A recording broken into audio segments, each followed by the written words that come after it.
One of the earliest memories I have as a child is of my granddad. He used to pick me up and place me on his windowsill overlooking the garden and ask me, "What do you see?" It was quite profound because he would encourage me to look beyond the patch of vegetables that he had and the fence and beyond to the fields, to the trees, to the horizon. How you would come back on yourself if you went further and further. He'd point to the stars, he'd talk about things that really got me to think and question and want to learn and understand more about life. Everything is cyclical. Everything is circular. Just move on till we see. Let's just move on towards the light.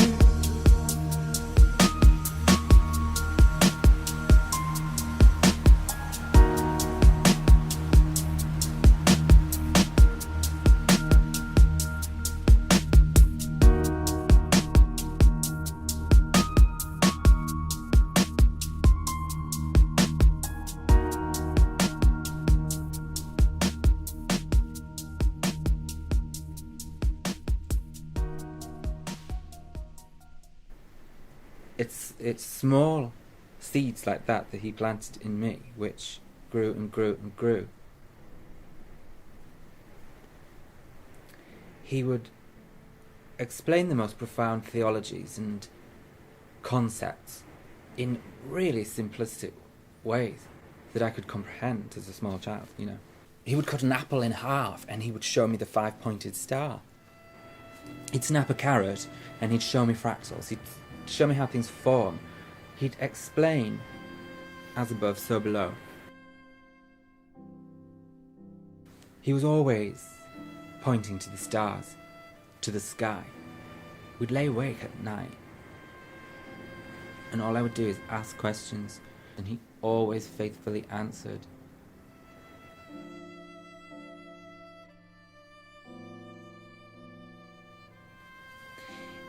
It is one of the saddest aspects of my life personally that I lost somebody that was so encouraging and motivating at a young age. I was just 14 when he died, and until very recently, like the last 2 or 3 years, there hasn't been anybody in my life that inspired and encouraged me on that kind of level.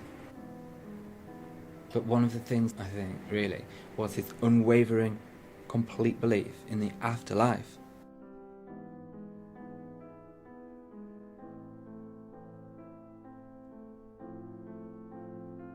That if you die, your soul actually, it transcends this dense vibration that we're all experiencing when we shed our cosmic spacesuits, our bodies. So what happened after his death was just astounding, absolutely a new paradigm for me of consciousness, perception of the world. It changed. I went through the looking glass. I fell down a rabbit hole. You don't just see with your eyes, you feel with your intuition, with your heart, with you can be guided if you're susceptible to tuning into different frequencies. I mean, television waves and radio waves are everywhere. They're running through us now. They exist. You can't see them, you can't feel them, they're not tangible. Just because we can't tune into this higher frequency of the spirit doesn't mean that it doesn't exist. Leading up to his death, that's what he was like, and he became more lucid and alert. You know, he wasn't recognisable. They'd moved the bed into the living room. It was horrible to watch somebody that you love die of cancer. And, you know, his beloved tobacco smoke, which actually was a calming presence. It hung in the air and it smelled, you know, like the traditional idea of a granddad. Anyway, it claimed his life. And the last time that I saw him, before he died, and my gran thought he was scaring me, so she was dragging me away, and I grabbed his arm, and she was dragging me away, and I looked right in his eyes, and he said, if there is life after death, I will come back and I will let you know.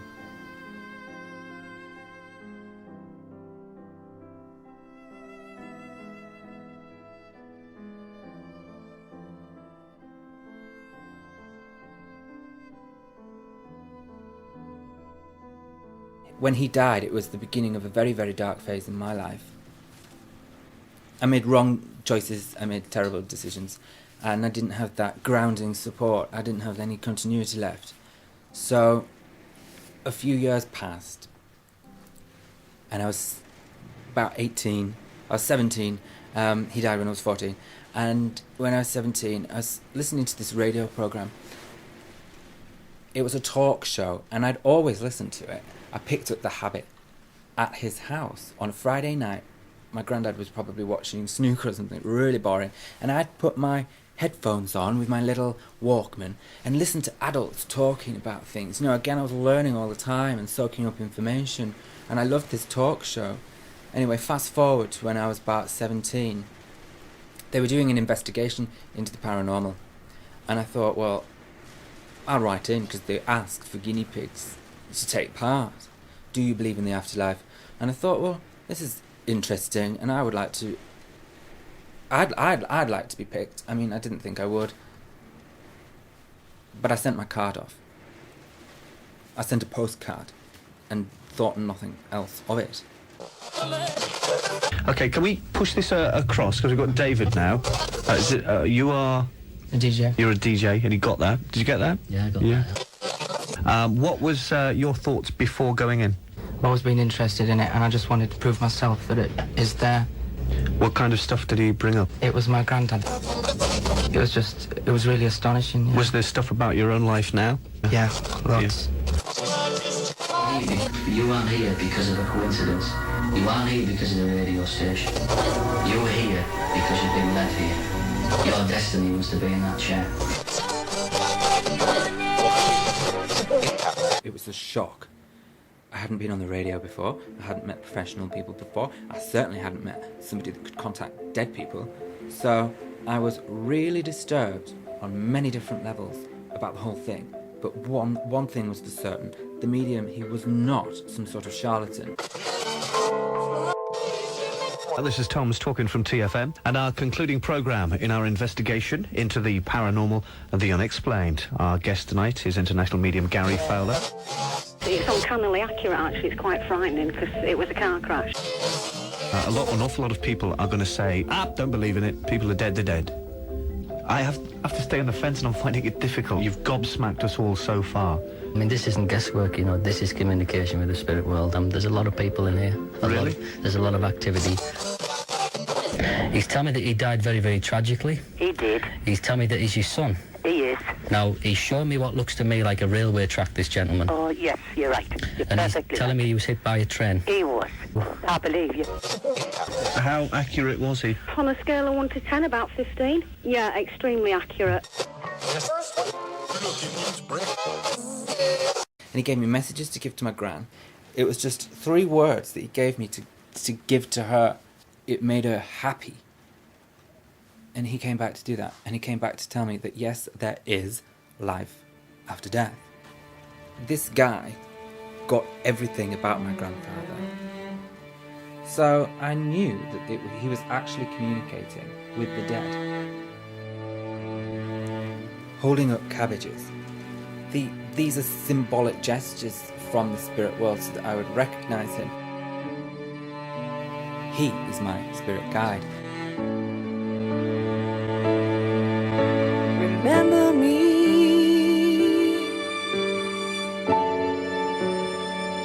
in the years to come.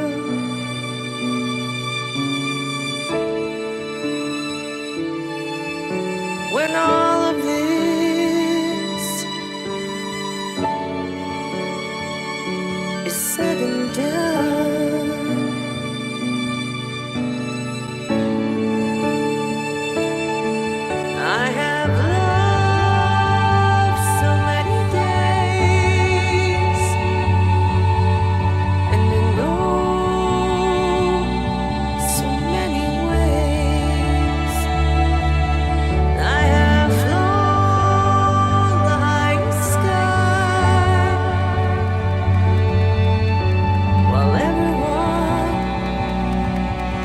asked me why. Will you remember me? Will you remember me?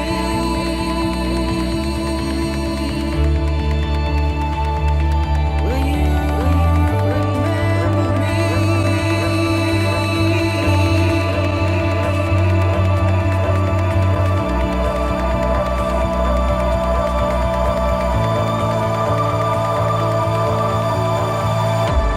Cheers!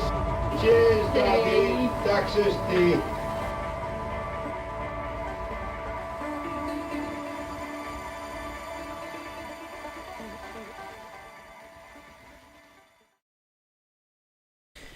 You know, like 3 or 4 years after this experience on the radio, I was keen to see another medium that wasn't some sort of charlatan.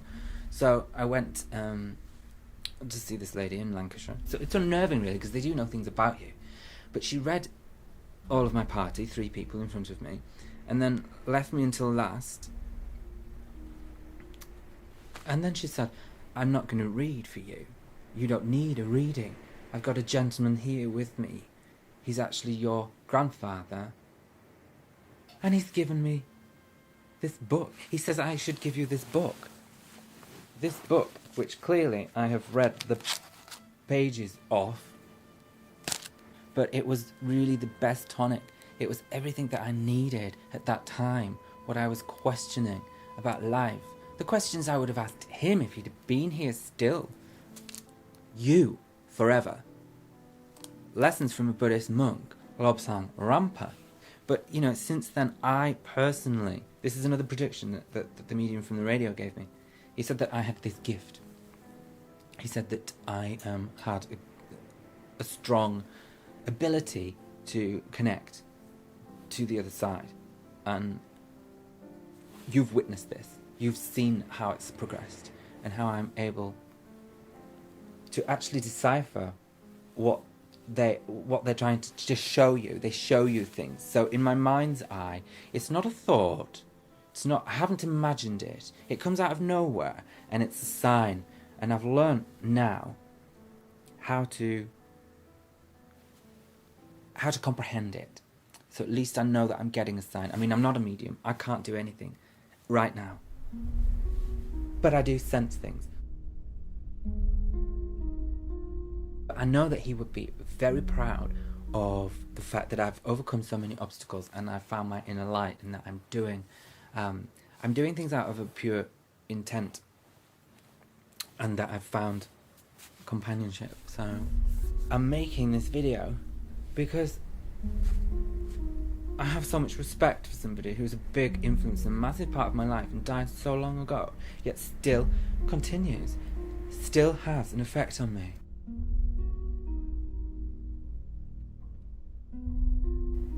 When he comes to me, I can feel it with every sense of my body. Every hair will stand on end. It's like a live wire. He can turn my music down.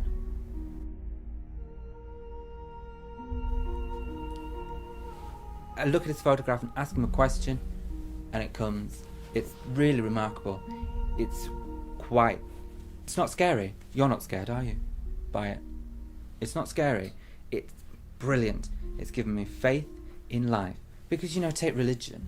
People look to religion for faith and whatever, but you can find it. It's subjective. Look within. All religions, they are just about the light anyway. Everything is about the light. In the first half of the 20th century, basic freedoms have been won without control of the seas.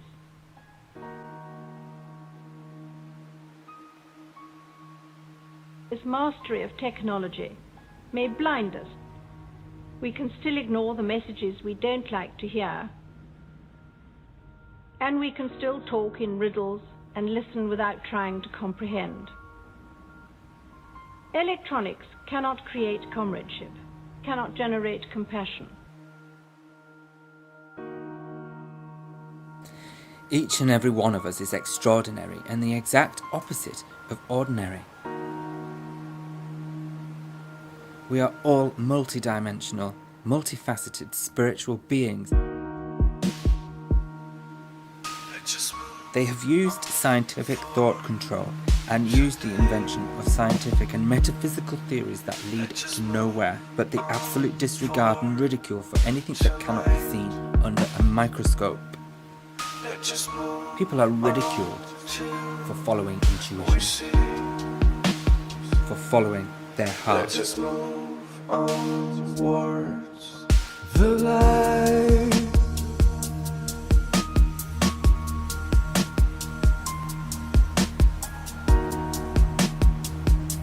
Nothing would exist or occur without a form of light.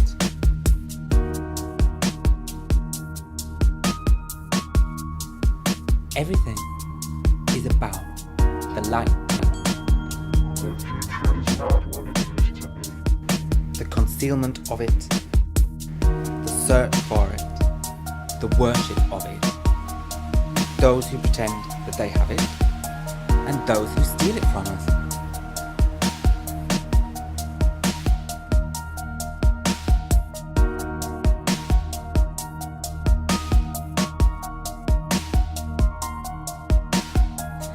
Each and every one of us is extraordinary and the exact opposite of ordinary.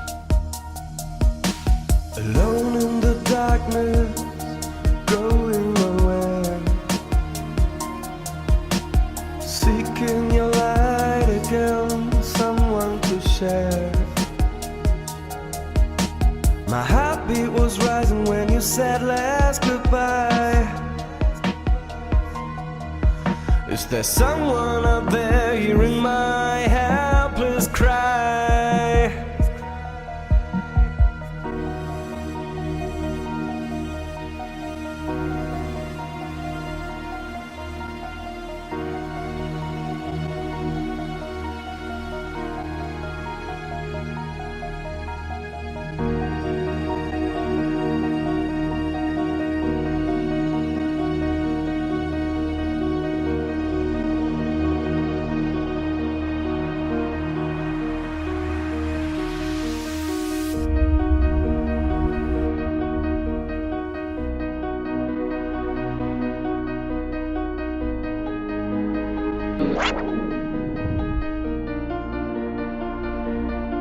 Why didn't you tell me that it was all my fault?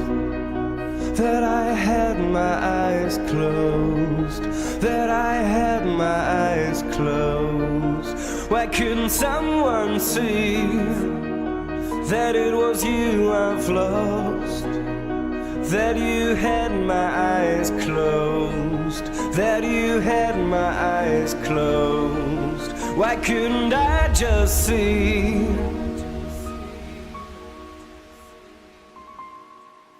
the light?